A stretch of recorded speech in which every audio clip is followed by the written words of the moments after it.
Hi friends, trading facts YouTube ఛానల్కి స్వాగతం. ఇప్పటివరకు మన ఛానల్ సబ్స్క్రైబ్ చేసుకోకపోతే దయచేసి సబ్స్క్రైబ్ చేసుకోండి. డిస్క్రిప్షన్లో టెలిగ్రామ్ లింక్ కూడా ఇస్తున్నాను. దీని ద్వారా స్టాక్ మార్కెట్ అవర్స్లో కొన్ని అప్డేట్స్ అనేటువంటి ఇవ్వడం జరుగుతుంది. ఇక పాయింట్లోకి వెళ్దాం. యాక్చువల్గా ఏంటంటే ఇక్కడ మీరు చూసినట్టుగా అంటే థంబ్నెయిల్ మీద చూశారు కదా, ట్రేడింగ్కి నమస్కారం అని. నేనైతే నమస్కారం ఏం పెట్టడం లేదు. చాలామంది ఇప్పుడు ఈ మధ్య కాలంలో యూట్యూబ్ ప్లాట్ఫామ్ మీద గతంలో అంటే ఈ ఎనాలిసిస్ చేస్తారు. ఎనాలిసిస్కి యాంటీగా జరిగినప్పుడు లాస్లు అనేటువంటి పోవటం జరిగింది. అంటే నేను కాదు, చాలామంది యూట్యూబర్స్ వాళ్ళు ఏం చేస్తున్నారంటే మేము ఇంట్రాడే ట్రేడింగ్కి క్విట్ అవుతున్నాము అని చెప్పారు. ఈ మధ్య మార్కెట్ ఒక 3 to 4 months నుంచి ఫాల్ డౌన్ అవుతూనే ఉంది. ఆ క్రాష్ అనేటువంటిది కంటిన్యూ అవుతూనే ఉంది. ఇది ఎంతవరకు పోతుంది అనేటువంటిది ఎవరు ఇతిమిద్దంగా చెప్పలేనటువంటి పరిస్థితి. దీంతో ఏమవుతుంది, పోర్ట్ఫోలియోలో ఇన్ని డబ్బులు అంటే ఇన్వెస్ట్మెంట్ ద్వారా కూడా బాగా నష్టపోతున్నామని చెప్తా ఉన్నారు. యాక్చువల్గా ఈ మధ్య యూట్యూబ్ ప్లాట్ఫామ్ మీద వచ్చినటువంటి వీడియోస్ని కనుక నేను ఇంతకుముందులాగా ఒక విమర్శనాత్మకంగా కనుక చేసేటట్టయితే కనీసం ఒక 20 వీడియోలు అనేది చేయొచ్చు. ఈ మధ్య కాలంలో యూట్యూబ్ ప్లాట్ఫామ్లో ఫేమస్ అయినటువంటి యూట్యూబర్స్ చేసినటువంటి ట్రేడర్స్ని మేము చాలా గొప్ప ట్రేడర్స్ అని చెప్పినటువంటి వాళ్ళు ఖచ్చితంగా వాళ్ళ మీద వీడియో చేయొచ్చు. కానీ ఆ కోణం నుంచి మెయిన్ మన యూట్యూబ్ ఛానల్ మీద ఫోకస్ చేయడం ద్వారా నేను వాటిని పట్టించుకోదలుచుకోలేదు. కానీ ఇక్కడ మీకు ఒక విషయాన్ని మాత్రం చెప్పాలి. కొంతమంది ఏమవుతుంది, యూట్యూబ్ ప్లాట్ఫామ్లో బాగా ఈ వీడియోస్ని అంటే వ్యూవర్షిప్ని వైరల్ చేయడం కోసం మేము ట్రేడింగ్ని క్విట్ చేస్తున్నామనో ఇన్వెస్ట్మెంట్ని క్విట్ చేస్తున్నామనో అని చెప్పేసి చాలామంది వీడియోస్ చేస్తున్నారు.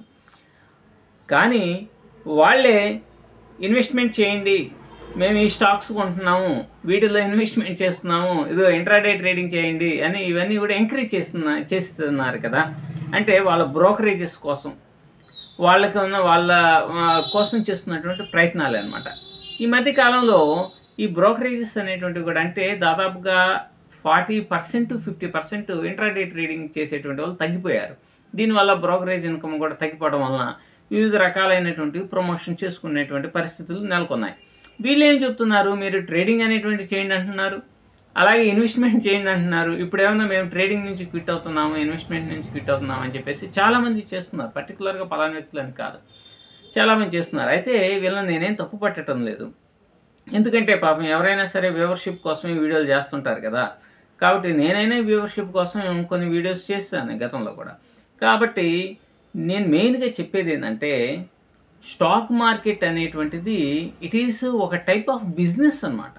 మీరు ఒక వస్తువుని తయారు చేసి దాన్ని ఎలాగైతే పబ్లిక్లో అమ్మటానికి మీ శక్తి సామర్థ్యాలన్నింటినీ ఉపయోగించి చేస్తారో, అంటే మీరు బెస్ట్ ఎగ్జాంపుల్ చూడాలి అని అంటే మీ ఇళ్ళకి కానీ ఎక్కడైనా సరే కొన్ని సందర్భాల్లో షూ వేసుకొని టై కట్టుకొని చాలా పేదరికంతో ఉన్నటువంటి వాళ్ళే, MBA చేసినటువంటి వాళ్ళు కూడా వీళ్ళు ఇళ్ళకి వచ్చేసి ఇంటికి కావాల్సినటువంటి సామాన్ని అమ్మేటువంటి వాళ్ళు వస్తూ ఉంటారు.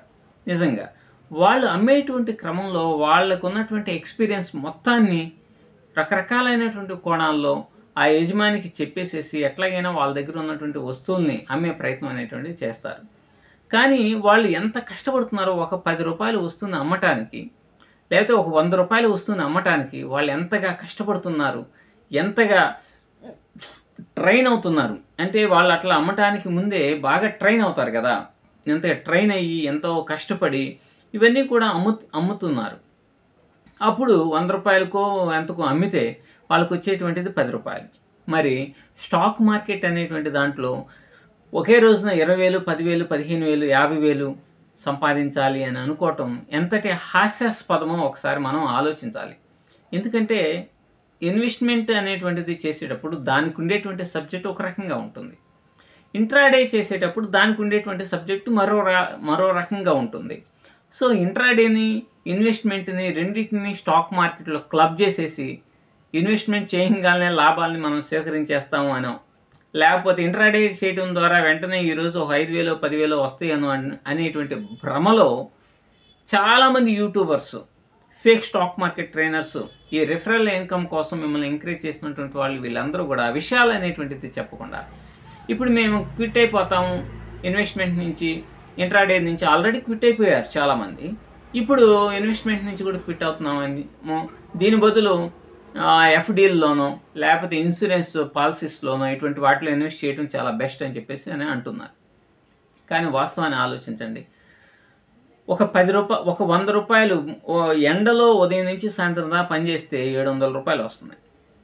మీరు కంప్యూటర్ ముందు కూర్చొని మీకున్నటువంటి నాలెడ్జ్తో బ్రెయిన్ ఉపయోగించేసి మనం సంపాదించలేమా ఒక 500 రూపాయలు? అంటే దీనికి మనం ఎమోషనల్గా మనం స్టాక్ అంటే మిమ్మల్ని మరొక కోణంలో ఎంకరేజ్మెంట్ చేసినటువంటి వాళ్ళు ఉన్నారు. మీరేమవుతున్నారు, వాడికి 20,000 25,000 రూపాయలు లాభాలు వచ్చినాయి కాబట్టి నాకు కూడా అదే కోణంలో అదే విధంగా లాభాలు తీయాలి అనే కోణంలో మీరు కూర్చుంటున్నారే కానీ ఇక్కడ ఉన్నటువంటి సబ్జెక్ట్ని నేర్చుకునేటువంటి పరిస్థితి లేదు. ఇంట్రాడేలో సబ్జెక్ట్ మీకు భీకరంగా రావాల్సిన అవసరం లేదు నా యొక్క ఉద్దేశం ప్రకారం. నేనేం ఎంకరేజ్ చేయట్లేదు మిమ్మల్ని ట్రేడింగ్ చేయమని ఎప్పుడు కూడా ఎంకరేజ్ చేయలేదు, ఇప్పుడు చెప్పటం లేదు. కానీ ఎడిదిరిగి దీంట్లో ఈ ఊబిలోకి దిగి బయటికి రాలేక కొట్టుమిట్టాడుతున్నటువంటి మీకు ఒకే ఒక ప్రశ్న వేస్తున్నాను. సింపుల్గా మీకు స్టాక్స్ని అమ్మటం కొనటం వచ్చా రాదా? మీకంటూ ఒక స్ట్రాటజీ ఉన్నప్పుడు ఆ స్ట్రాటజీ వచ్చినటువంటి లెవెల్లో అమ్మటం వచ్చా, స్టాప్ లాస్ పెట్టడం వచ్చా, ఇది వస్తే చాలు. మీకు ఒకే ఒక స్ట్రాటజీ మీ లైఫ్ని మొత్తాన్ని మార్చేస్తుంది. ఇప్పుడు Bruce Lee, the great karate don Bruce Lee ఎప్పుడో చనిపోయారు. ఆయన ఒక మాట చెప్పాడు, 10,000 కిక్కులు తెలిసినటువంటి వాడికంటే ఒక కిక్నే 10,000 సార్లు ప్రాక్టీస్ చేసినటువంటి వాడికే నేను భయపడతాను అని. అంటే మీ స్ట్రాటజీని పక్కా ప్రణాళికాబద్ధంగా అమలు చేయటం అనేటువంటిది మీకు తెలియాలా, స్టాప్ లాస్ను పెట్టడం మెయింటైన్ చేయాలా. మరి స్టాక్ మార్కెట్ వాస్తవంగా చాలా అంటే చాలా గుడ్ ఆపర్చునిటీ అని అనుకోవాలి. ఏదంటే కొద్దిగా గొప్ప డబ్బుండి ఒక జాబ్ కోసం ఇట్లాంటి ప్రయత్నం చేసేటువంటి వాళ్ళు, లేకపోతే ప్యాసివ్ ఇన్కమ్గా కావాలి అనుకునేటువంటి వాళ్ళకి నిజంగా స్టాక్ మార్కెట్ ఒక గొప్ప ఆపర్చునిటీ. అంటే బంగారు బాతుగుడ్డు లాంటిదే. కానీ దాన్ని ఎలా మనం నడిపించాలి అనేటువంటిదే ఇక్కడ $1 మిలియన్ ప్రశ్న. అదేం లేదు, సింపుల్గా మీ సైకాలజీని సెటరేట్ చేసుకోవటం మాత్రమే. మీరు చూడండి, నార్త్ ఇండియా అంటే ఈ సౌత్ ఇండియాలో మీకు ఎస్పెషల్లీ మన తెలుగు ప్రజల్లో అంటే అటు ఆంధ్ర కానీ ఇటు తెలంగాణ కానీ ఇటువైపు అయినా సరే, అంటే మన తెలుగు ప్రజలు దగ్గర 8 కోట్ల మంది ఉంటే ఎవరైనా సరే ఒక యూట్యూబ్ ఫామ్ చేసినా లేకపోతే మరొకటి ఇది చేసినా వాళ్ళ స్వార్థం కోసం, వాళ్ళు డబ్బు సంపాదించడం కోసం, వారి రెఫరల్ అమౌంట్స్ కోసం, లేకపోతే మరొకటి దోవడం కోసమే ప్రయత్నం చేశారే కానీ నిజంగా మీరు నార్త్ ఇండియా చూడండి. నార్త్ ఇండియాలో ఎనాలిసిస్ని మనం గనక పక్కాగా గనక క్యాచ్ చేయగలిగితే చాలా సబ్జెక్టుని వాళ్ళ వీడియోస్ ద్వారా చెప్తారు. అసలు సబ్జెక్టే ఏం చెప్పకుండా నెలకి యూట్యూబ్ రెవెన్యూస్ ద్వారా, రెఫరల్ అమౌంట్స్ ద్వారా, ప్రమోషన్స్ ద్వారా కోట్లు సంపాదించేటువంటి వాళ్ళు మన ఆంధ్రప్రదేశ్ అండ్ తెలంగాణలో ఉన్నారు. కానీ మరి సుభాషిష్ పాణి అసలు ఎందుకని నష్టం అనేటువంటిదే పోవట్లేదు. సరే అలా కాదు అనుకుంటే ఇంట్రాడే హంటర్ ఉన్నాడు, ప్రతిరోజు అంటే 80% సక్సెస్ అనేటువంటిది అవుతున్నాడు కదా. కాబట్టి ఇంట్రాడేకి ఇన్వెస్ట్మెంట్కి చాలా వేరియేషన్ అనేటువంటిది ఉన్నది. ఇంట్రాడే అనేటువంటిది నీవు అనుకున్నటువంటి సిస్టమ్ని పర్టికులర్గా మెయింటైన్ చేయగలుగుతావా లేదా అనేటువంటిది మెయిన్ ఇంపార్టెంట్. మరి నార్త్ ఇండియన్స్ ఎక్కువగా సంపాదిస్తూనే ఉన్నారు. Highly success rate Gujarat and బెంగళూరులో ఉన్నది.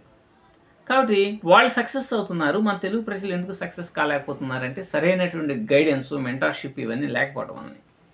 మీరు అమెరికా లాంటి కంట్రీస్లో తీసుకోండి, నాకు ఒక 3-4 ట్రేడింగ్ చేసేటువంటి వాళ్ళు కూడా యూట్యూబర్సే. వాళ్ళు తెలుసు, ఎందుకంటే స్టార్టింగ్ ఇనీషియల్ లెవెల్లో నాది కూడా యూట్యూబ్ ఛానలే కాబట్టి వాళ్ళతో ఇంటరాక్ట్ అవుతాం. నా యూట్యూబ్ ఛానల్ మీరు చూడండి అని చెప్పేసి లింక్స్ పంపించడం, ఇట్లా ఓహో వాళ్ళు ఏమనుకున్నారు వీడియో ఏదో మంచి యూట్యూబరే అని అనుకుని నాతో లైట్గా కాన్వర్జేషన్స్ అనేటువంటివి ఉన్నాయన్నమాట కొంతమందితో, ఒక 3-4 వాళ్ళు పక్కా ప్రొఫెషనలిజం. ఇప్పుడు స్టాప్ లాస్ని, టార్గెట్ని రెండింటిని పక్కాగా మెయింటైన్ చేయటం, ఎక్కడైతే లెవెల్ వస్తుందో అక్కడో వాళ్ళు ఎంట్రీస్ అనేటువంటివి తీసుకోవడం జరుగుతుంది. అయితే వాళ్ళతో కాన్వర్జేషన్ అనేటువంటిది, చాటింగ్స్ అనేటువంటివి ఇట్లాంటివి జరిగినప్పుడు వాళ్ళు చెప్పేది ఏంటంటే స్టాక్ మార్కెట్ అనేటువంటిది ఒక ఫైనాన్షియల్ సెక్టార్గా అమెరికాలో ఎక్కువగా తీసుకుంటారు. కాబట్టి దానికి సంబంధించినటువంటి సబ్జెక్టు, నాలెడ్జి, ఎంట్రీ అంటే సైకాలజికల్ బ్యాలెన్స్, వీటన్నిటి మీద మంచి ఫోకస్ చేసి ట్రైన్ అవుతారనమాట. ఈ ట్రైన్ అయినటువంటి వ్యక్తులు వాళ్ళు కొన్ని ఎగ్జామ్స్ అనేటువంటివి రాసి కొన్ని కంపెనీలు ఏం చేస్తాయంటే వీళ్ళ చేత ట్రేడింగ్ చేసి వాళ్ళ పెర్ఫార్మెన్స్ బేస్డ్ పర్సంటేజెస్ అనేటువంటివి ఉంటాయి. అంటే ఇప్పుడు మనం కానీ కాపీ ట్రేడింగ్ అని చెప్పేసి కొన్నిట్లో వస్తూ ఉంది. ఈ పెర్ఫార్మెన్స్ బేస్డ్గా వాళ్ళకి కొన్ని సందర్భాల్లో 35%, 40% కూడా ఇస్తూ ఉంటారు share of the profit at the end of the month అనమాట. సో ఒక మంత్ మొత్తం మీద ఎండింగ్లో లాస్లోనే ఉన్నాం అనుకోండి, అప్పుడు వాళ్ళకి ఒక 10% ఇస్తారు కూడా, ఒక శాలరీ బేస్డ్గా ఇస్తారు. సో మరి అటువంటి వాళ్ళంతా కూడా ఒక ప్రొఫెషనల్గా ఎదుగుతూ ఉన్నప్పుడు ఇక్కడ మీ సొంత క్యాపిటల్తోనే మీకున్నటువంటి ఒక స్ట్రాటజీని ఇంప్లిమెంటేషన్ చేస్తూ మీరు ఎందుకని సక్సెస్ అనేటువంటిది కాలేకపోతున్నారు? సో నేను చెప్పేది ఏంటంటే ఇన్వెస్ట్మెంట్ అనేటువంటిది లాస్ట్ 4 months బ్యాకే, అంటే ఇన్వెస్ట్మెంట్ చేసినటువంటి వాళ్ళకి చెప్తున్నాను, 4 నెలల క్రితమే అసలు మార్కెట్స్ అనేటువంటివి కొంత కరెక్షన్ అనేటువంటిది జరుగుతుంది అని ప్రపంచంలోనే ఫేమస్ అయినటువంటి ఫైనాన్షియలిస్టులు చెప్పారు, ఫైనాన్షియల్స్. అలాగే ఇండియాలో కూడా చెప్తూ ఉన్నారు. సిఎన్బిసి 18 కానీ ఎకనామిక్ టైమ్స్లో కానీ చాలామంది ఆర్టికల్స్ రాసినటువంటి వాటిలో చదవండి ఒకసారి. కరెక్షన్ అనేటువంటిది జరుగుతుంది. ఆల్రెడీ మార్కెట్ అనేటువంటిది ఓవర్ బాట్ అయిపోయింది. ఓవర్ బాట్ మీన్స్ కావాల్సిన కెపాసిటీ కంటే కూడా చాలా ఎక్కువగా, అంటే ఇట్స్ లైక్ ఒక నీటి బుడగలాగా అనమాట, బబుల్ లాగా అయ్యింది అని చెప్పేసి చాలామంది హెచ్చరిస్తూ ఉన్నారు. మరి చాలామంది హెచ్చరిస్తున్నారు. ఒకవైపు ట్రంప్ కనుక వస్తే అసలు ఫైనాన్షియల్ సెక్టర్ చాలా స్ట్రగుల్ అవుతుంది. అలాగే Indian government Modi third time వచ్చి ఎకానమీ మీద పెద్దగా ఇప్పుడే ప్రభావాన్ని చూపించలేకపోతున్నాడు అని రకరకాలైనటువంటి ఆర్టికల్స్ ఫైనాన్షియల్ సెక్టర్గా ఉన్నప్పుడు ఇన్వెస్ట్మెంట్ చేసేటువంటి వాళ్ళు ఇటువంటి వాటి గురించి అవగాహన ఎప్పటికప్పుడు ఎనాలిసిస్ చేసుకోవాలి కదా, అలా చేసుకోలేదు. దానితో ఈ యూట్యూబర్స్ ఏం చేస్తున్నారు, పెట్టండి నేను ఈ స్టాక్ కొంటున్నాను మీరు కూడా కొనండి. ఇప్పుడు తెలుగులో ఉన్నారు కొంతమంది సరైనటువంటి ఎక్సర్సైజ్ ఇన్వెస్ట్మెంట్ మీద చేయకుండా ఏదో ఒక స్టాక్ వీడియో రివ్యూ కోసం వాళ్ళు ఫాలో అయ్యేటువంటి వాళ్ళు చేస్తారు కదా, ఇన్వెస్ట్ చేస్తారు కదా. ఏదో ఒక రకంగా వీడియో చేస్తూ ఉంటే వాటిలో ఇన్వెస్ట్మెంట్ చేస్తే వన్ ఆఫ్ ది ఫేమస్ అయినటువంటి తెలుగులో యూట్యూబర్, అంటే ఇక పేర్లు గీర్లు అవన్నీ చెప్పదలుచుకోలేదు, యూట్యూబరు ఆయన సజెస్ట్ చేసినటువంటి ఒక 100 స్టాకులు ఉంటే 95 స్టాకులు 40%, 30% అట్లా ఫెయిల్ అయిపోయినాయి. జొమాటోలో ఇన్వెస్ట్మెంట్ చేయి అన్నాడు, 33% పడిపోయింది. సో వీడియోస్ మీరు చూడవచ్చు, ప్రీవియస్ వీడియోస్. కాబట్టి అంటే ఇక్కడ నేను ఎవరిని తప్పు పట్టట్లా. ఒక ఇన్వెస్ట్మెంట్ చేసేటప్పుడు మీకంటూ ఒక నాలెడ్జ్ అనేటువంటిది ఉండాలి, లేకపోతే మంచి ఎక్స్పర్ట్స్ ఉండాలి. ఈ యూట్యూబ్లో వచ్చినటువంటి నాలాంటోడైనా ఇంకోడైనా ఎవడైనా సరే ఈ యూట్యూబ్ వీడియో కోసం, యూట్యూబ్లో వచ్చే వ్యూవర్షిప్ కోసం, డబ్బుల కోసమే చేస్తాడు కానీ లేకపోతే చేయరు.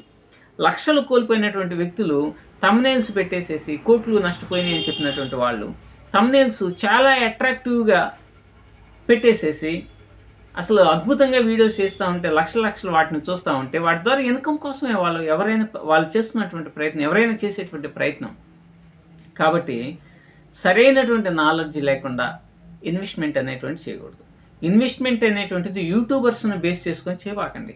చాలామంది ఫైనాన్షియల్ ఫిల్మ్స్ ఉంటాయి, కొన్ని సంస్థలు ఉంటాయి, అవి ఎప్పటికప్పుడు డాటాని మెయింటైన్ చేస్తా మీకు కొన్ని సజెషన్స్ అనేటువంటివి ఇస్తూ ఉంటాయి. అటువంటివి కూడా కొన్ని సందర్భాల్లో బోల్తా పడతా ఉంటాయి. కాబట్టి రిస్క్కి సిద్ధంగా ఉండి అటువంటి ఎక్స్పర్ట్ అయినటువంటివి కొన్ని వాటిని బేస్ చేసుకొని పొజిషనల్ ట్రేడ్స్, ఇన్వెస్ట్మెంట్ ఎట్లయినా చేసుకోవడం చాలా బెస్ట్. ఎందుకంటే దానికంటూ ఒక ఎనాలిసిస్ట్ వింగ్ ఉంటుంది. ఇప్పుడు ఫర్ ఎగ్జాంపుల్గా నేనే సజెస్ట్ చేసిన మార్కెట్స్ మోజో ఉన్నది, అసలు అద్భుతమైనటువంటి ఎనాలిసిస్ వింగ్ ఉంటుంది వాళ్ళ బ్యాక్గ్రౌండ్న. అలాగే కొన్ని ఉన్నాయి, నేను పేర్లు చెప్పలేము.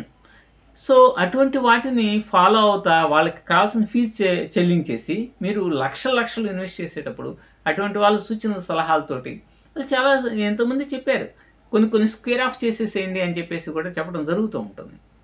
అంతేగాని యూట్యూబరు ఒకటి చెప్పాడు, ఈరోజు జొమాటో కొనండి అని చెప్పాడు. ఈరోజు కాదు, ఒక 2 నెలల క్రితం ఇప్పుడు చెప్పాడు. చెప్పిన తర్వాత 35% పడిపోయింది. కొనండి నేను ఇన్ని కొంటున్నానని చెప్పాడు. వాళ్ళు తర్వాత అప్డేట్ ఇస్తారా? ఎవరు? ఎందుకంటే ఆ వీడియో కోసం, ఆ ఇది న్యూస్ కోసం ఒకటి క్రియేట్ చేశారు. ఇంకొకటి ఏదో పాజిటివ్ న్యూస్ వచ్చినంత మాత్రాన అంతున ఇది ఆ ప్రైస్ అనేటువంటిది పెరుగుతూ వెళ్ళిపోతుంది. అది ఒక ఆల్గారిథం అనమాట. నిఫ్టీ బేస్డ్గా ఇది మూవ్ అవుతూ ఉంటుంది. టీసీఎస్ అద్భుతమైనటువంటి రిజల్ట్స్ ఇచ్చింది. ఆ నెక్స్ట్ డే చాలా మంచిగా పెర్ఫార్మెన్స్ ఇచ్చింది. తర్వాత నుంచి పడిపోతూనే ఉంది కదా! మరి అంత పెర్ఫార్మెన్స్ ఇచ్చి అంత అద్భుతమైనప్పుడు మార్కెట్ పడుతున్న అది పైకి వెళ్ళిపోవాలి కదా! సో అలా జరగదు. ఐపీఓలని ఎంకరేజ్ విపరీతంగా ఇది దీంట్లో నేను కొనబోతున్నానని చెప్తారు. కాబట్టి ఎప్పుడైనా సరే మీకు ఇన్వెస్ట్మెంట్ అనేటువంటిది చేసేటప్పుడు ప్రాథమికంగా మీకు నాలెడ్జ్ అనేటువంటిది ఉండాలి. వచ్చేటువంటి 3 సంవత్సరాల్లో ఆ కంపెనీ యొక్క యాక్టివిటీస్ ఎలా ఉండబోతున్నాయి, 3 సంవత్సరాల తర్వాత రెవెన్యూ ఎలా ఉంటుంది అనేటువంటిది ఆలోచించాలి. కాబట్టి ఇన్వెస్ట్మెంట్ ఎట్లా ఉంటే ఇంట్రాడే అనేటువంటిది మీకు జస్ట్ విచ్చలవిడి నాలెడ్జ్ అవసరం లేదు. అంటే నాకు తెలిసిన దాంతో చెప్తున్నాను.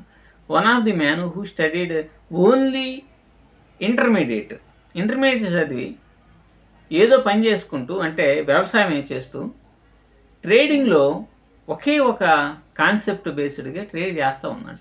అది లాభం రాని నష్టం రాని స్టాప్ లాస్ పట్టడం ఇదవటం అద్భుతమైనటువంటి నెలకి కనీసం ఒక 20,000 30,000 ఎంతో కొంత తీస్తూ ఉన్నాడు. హీస్ కాంటాక్ట్ నాతో కాంటాక్ట్లోనే ఉన్నాడు. ఆయన చేసిన దాన్ని బాగా చదువుకుని అన్ని రకాలుగా తెలిసినటువంటి వాళ్ళు మీరెందుకు చేయలేకపోతున్నారు? కాబట్టి నా ఉద్దేశంలో స్టాక్ మార్కెట్ని క్విట్ చేయాల్సిన అవసరం లేదు. అంటే స్టాక్ మార్కెట్ని వదిలిపెట్టేసి మహాప్రభు అంటూ స్టాక్ మార్కెట్ జోలికి రామరా బాబు అంటూ దండం పెట్టాల్సిన అవసరం లేదు. ఫస్ట్ థింక్ మీరు ఆప్షన్స్ నుంచి బయటికి రండి. ఆప్షన్స్లో ప్రతి ఒక్కరు ఎవరు చెప్పినా సరే ఆప్షన్స్ స్ట్రాంగిల్ వేసామా లేకపోతే పిఈ కొన్నామా సిఈ కొన్నామా ఏడకెళ్తే సిఈ పిఈ అంటే అట్లయితేనే వీడియోస్ కూడా చూస్తున్నారు. అవన్నీ చేస్తూ ఉంటే అందరూ కూడా ఆప్షన్స్ వైపు వెళ్తే అసలు మీకు ప్రాథమికంగా సైకలాజికల్గా ఎఫెక్ట్ అయ్యేటువంటి ప్రమాదం చాలా అంటే చాలా ఉంటుంది. ఎవరినైనా టచ్ చేయండి. మీరు దేంట్లో చేశారు? ట్రేడింగ్ అంటే ఆప్షన్స్లో చేసాం, 10 లక్షలు పోయినాయి, 5 లక్షలు పోయినాయి అని చెప్తున్నాను. నో, మీరు సింపుల్ మెథడ్ని ప్లే చేయండి. స్టాక్ మార్కెట్ నుంచి మనం పారిపోవాల్సిన అవసరం లేదు. మనం గట్టిగా పట్టుదలతో దాని అంతు చూడాల్సిందే. దాని అంతు మీన్స్ దాని సంగతి చూడాల్సిందే, స్టాక్ మార్కెట్ సంగతి. అప్పుడు మనం ఎందుకని సక్సెస్ కాలేకపోతున్నాము అనేది మీరు డాటా రాసుకోండి. మీకు అసలు ఎక్కడ ప్రాబ్లం ఉండదు. మీరు అనుకునే దాన్ని ఇంప్లిమెంటేషన్ చేయటం లేదని ఒక పుస్తకం మీద మీరు రాసినప్పుడు మీ ఫైనల్గా తగిలేది అదే. మీరు ఏ ప్లాన్తో అయితే స్టాక్ మార్కెట్ ముందు కూర్చుంటారో అది మీరు ఇంప్లిమెంటేషన్ అనేటువంటి రియల్ మార్కెట్లో చేయలేకపోతున్నారు. మీరు రియల్ మార్కెట్లో ఎందుకు చేయలేకపోతున్నారు? అది సైకలాజికల్ ప్రాబ్లం. ఓపిక లేదు, ఆప్షన్స్కి అలవాటు పడిపోయి ఉన్నారు కాబట్టి, క్విక్ ఎర్నింగ్ అనేది మీ మైండ్ సెట్లో ఉంది కాబట్టి. సో వీటన్నిటిని మనం సక్రమైనటువంటి రీతిలో సరిదిద్దుకోగలిగితే స్టాక్ మార్కెట్ భయపడాల్సిన అవసరం లేదు. బిగ్ ప్లేయర్స్ ఉన్నాయి, వాడి తాతలు ఉన్నాయి. కాక మనం అనుకునేది పక్కాగా ఇంప్లిమెంటేషన్ చేస్తున్నామా లేదా అనే దాన్ని మీరు చేయగలిగితే సక్సెస్ అనేటువంటిది ఖచ్చితంగా ఉంటుంది. అది చేయకపోతే మాత్రం చిన్న ప్రాబ్లమ్ని సెటరేట్ చేసుకుంటే ట్రేడర్స్ వాళ్ళు ఖచ్చితంగా సక్సెస్ అవుతారు. సో మీరు దయచేసి నా ఛానల్ని ఆదరించండి. అలాగే కొత్తగా వస్తుంటే మాత్రం సబ్స్క్రైబ్ చేసుకోండి. Thank you very much.